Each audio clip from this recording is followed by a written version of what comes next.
नमस्कार, मैं मोहम्मद सादिक हुसैन। देश की आज़ादी से लेकर देश के चांद पर पहुंचने तक की कहानी चंपारण के बगैर अधूरी है। एक बार फिर मोतिहारी के एक लाल ने पूरे चंपारण का मान बढ़ाया है। खबर के मुताबिक जिस चंद्रयान 3 मिशन की सफलता को लेकर पूरी दुनिया भारत का लोहा मनवा रही है, उसी चंद्रयान 3 मिशन का मोतिहारी के एक युवा साइंटिस्ट विवेक श्रीवास्तव भी हिस्सा थे। हम आपको बता दें कि मोतिहारी के अंबिका नगर के रहने वाले विवेक महज 9 साल की आयु में अपने पिता को खो चुके थे। लेकिन पिता का सिर से साया जो है उठने के बाद उनके दादाजी सेवानिवृत्त सैनिक रामचंद्र श्रीवास्तव ने उन्हें साहस दिया, जिसकी बदौलत 2021 में बतौर साइंटिस्ट विवेक ने पूरे देश में 24वीं रैंक लाकर अपने सपने को साकार किया और इसी वर्ष वे इसरो ज्वाइन किए। विवेक से एसटीवी न्यूज़ की फोन पर एक्सक्लूसिव बातचीत हुई, जिसमें उन्होंने अपने सभी चंपारण वासियों को एक खूबसूरत मैसेज दिया है। आइए आपको सुनाते हैं मोतिहारी के रहने वाले इसरो के युवा साइंटिस्ट विवेक ने एचटीवी न्यूज़ से क्या कुछ कहा।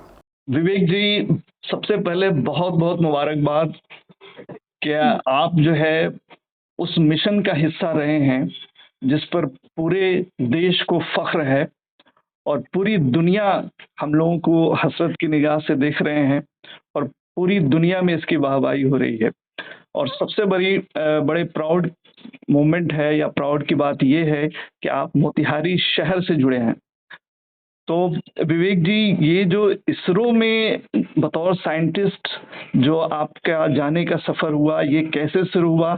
मैं मोतिहारी का रहने वाला हूँ, तो मुझे बहुत प्राउड फील हो रहा है कि अपने स्टेट, अपने सिटी के लिए मैं कुछ कर पाया, वो भी ऐसे प्रोजेक्ट में जो पूरे देश और पूरे शहर देशवासियों के लिए बहुत ही गौरव का पल है कि मैं इस मिशन का पार्ट बन पाया। तो मैं सब लोगों का धन्यवाद देना चाहूँगा जो बचपन से मुझे सपोर्ट कर रहे हैं अपने ये से जुड़े हो। विवेक जी, आप मोतिहारी से हैं। एक बहुत लोग जो है मोतिहारी के सारे लोग ये जानना चाहते हैं कि आपके मन में साइंटिस्ट बनने का ख्याल कब आया था? एक्चुअली मैंने 12th 10th पास करने के बाद मेरा मैथ्स में ज़्यादा इंटरेस्ट था, मैथ फिजिक्स वगैरह में। तो मैंने इंजीनियरिंग चूज की। फिर इंजीनियरिंग में जब मैं गया तो मुझे ऐसा लगा कि कुछ ऐसा टेक्निकल फील्ड में देश के लिए करना चाहिए। प्राइवेट जॉब में आईटी में तो हर कोई काम कर रहा है, तो कुछ ऐसा अलग हट के करो। साइंटिफिक रिसर्च जैसे इसरो हो गया, बार्क, डीआरडीओ, जो ऐसे रिप्यूटेड ऑर्गेनाइजेशन है जहाँ पे गवर्नमेंट ओन रिसर्च प्रोजेक्ट्स मिलते हैं आपको, और जहाँ पे आप काम करो तो direct you are providing service to the nation. तो मुझे लगा कि हाँ, ऐसे फील्ड में एक बार ट्राई करते हैं जहाँ पे मैं डायरेक्टली कुछ ऐसा करूँ जिससे नेशन और सोसाइटी को फायदा हो।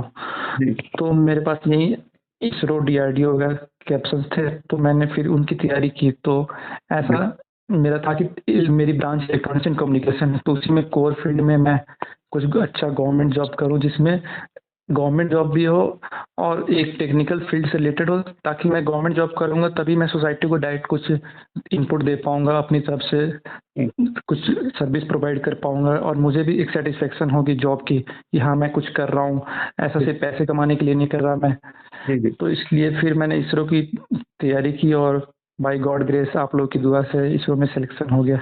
बहुत जबरदस्त रहा आपका परफॉर्मेंस इस एग्जाम में और पूरे देश में आपने 24वीं रैंक हासिल किया था। जी। एक और आपसे जुड़ी खबर ये आई कि आप रेलवे की भी नौकरी कर चुके हैं।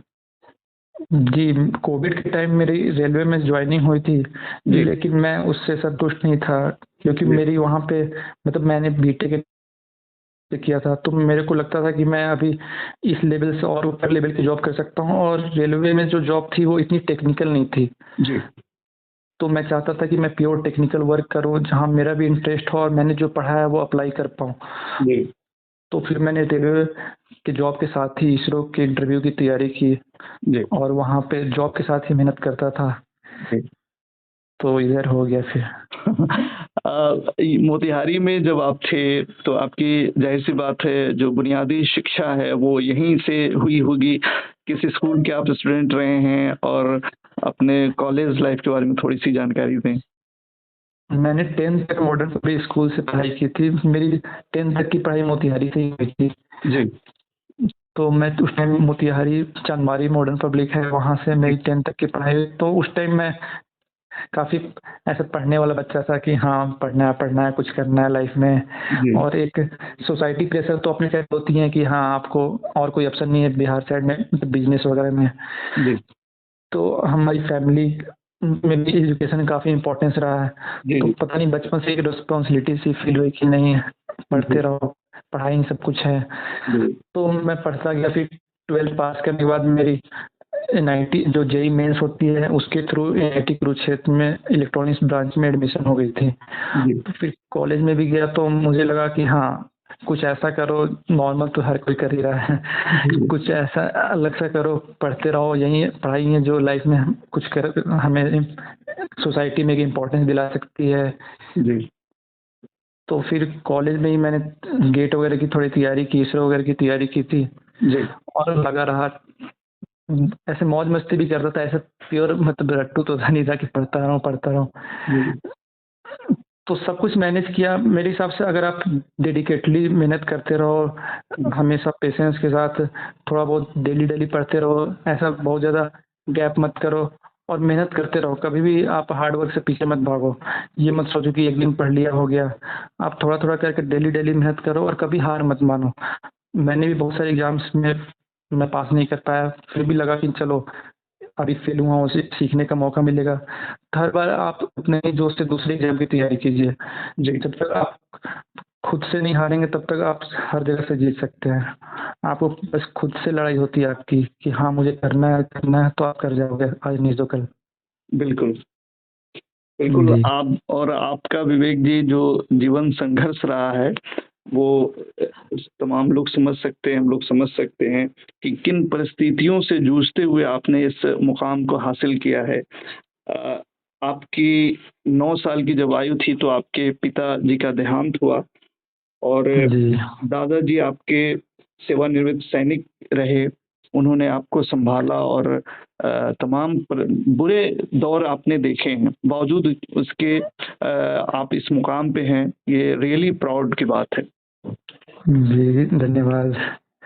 मैं चाहूँगा कि मेरे साथ के जो शहरवासी जो अभी यूथ जनरेशन है जी। वो भी अच्छे से पढ़े, अपने मोतिहारी, चंपारण और बिहार का नाम रोशन करे और तकनीकी शिक्षाओं में भी भाग ले। जी। बिल्कुल, जी। बिल्कुल। और तमाम जो लोग मोतिहारी वाले सुन रहे हैं आपको इस वक़्त, उन सब के लिए आपका मैसेज क्या रहेगा इसरो से? पूरे देशवासियों ने इकट्ठा होकर हमारे लिए जो दुआएं भेजी और हमारी जो सालों की मेहनत थी फाइनली वो सफल हो गई। और मैं और देशवासी हर किसी को शुभकामनाएं देना चाहूँगा कि finally India is on the moon and we have become the first country to land on the south pole of the moon. तो ये बहुत ही गर्व की बात है कि आप लोग की दुआ और हमारी सफल मेहनत फाइनली सफल हो गई। बिल्कुल, बिल्कुल। रियली ये तमाम देशवासियों की दुआएँ थी और आप लोगों की मेहनत थी कि अल्टीमेटली हमने जो चाहा, हमने हमारा जो गोल था, हमने अचीव किया। इसरो को ज़ाहिर-सी बात है कि बहुत फ्यूचर में जो है अपॉर्च्युनिटीज़ इसरो के पास हैं, चूँकि एक सक्सेस आप जब देते हैं तो लोगों की भावनाएँ आपके साथ जुड़ जाती है और सपोर्ट्स भी अच्छे मिलते हैं।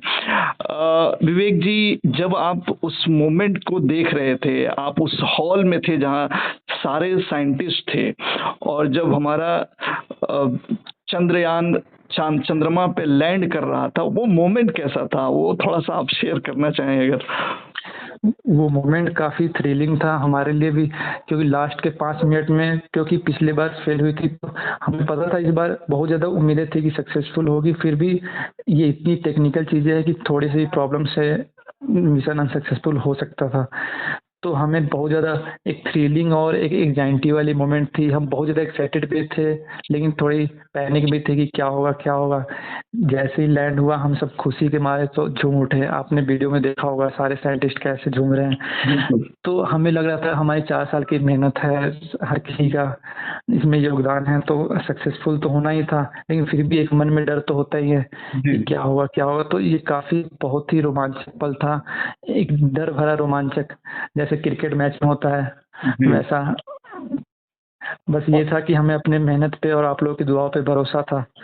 तो काफ़ी थ्रिलिंग और रोमांच भरा पल था। पूरे हॉल में सब लोग एकदम सन्नाटा छाया हुआ था कि अगले पल क्या होगा।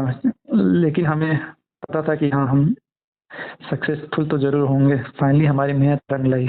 जी, मतलब ये इतना जो सफ़र था, उस क्षण को तो रियली सब तमाम लोगों ने देखा और महसूस किया और आप लोग तो उसका हिस्सा थे, तो ज़ाहिर-सी बात है आपकी जो फीलिंग थी उसको हम लोग समझ सकते हैं।